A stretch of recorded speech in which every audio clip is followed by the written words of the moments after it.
Here, I will show you how to fix network problem in your Samsung Galaxy A16 device.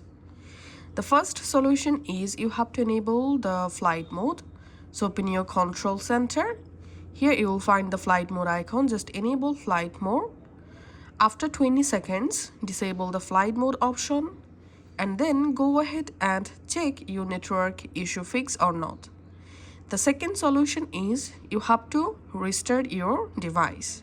Sometimes restarting your phone can fix this kind of issue. So all you have to need, open your control center, tap on this power button and here tap on restart, and after restarting your phone, check your network issue solved or not.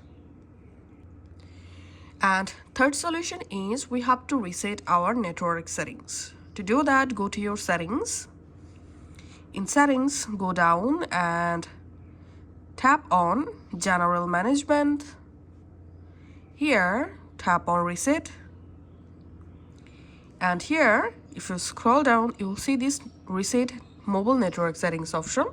Just tap on that. Tap on reset settings.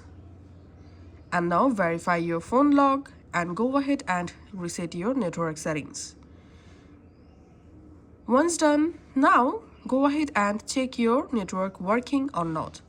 If you're still having the same error, then you have to remove your SIM.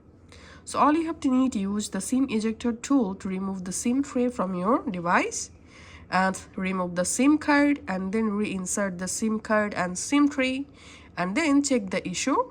If you're still having the same error, then maybe your SIM has been damaged. In this case, go ahead and insert a new SIM or another SIM and check the issue. Thanks for watching.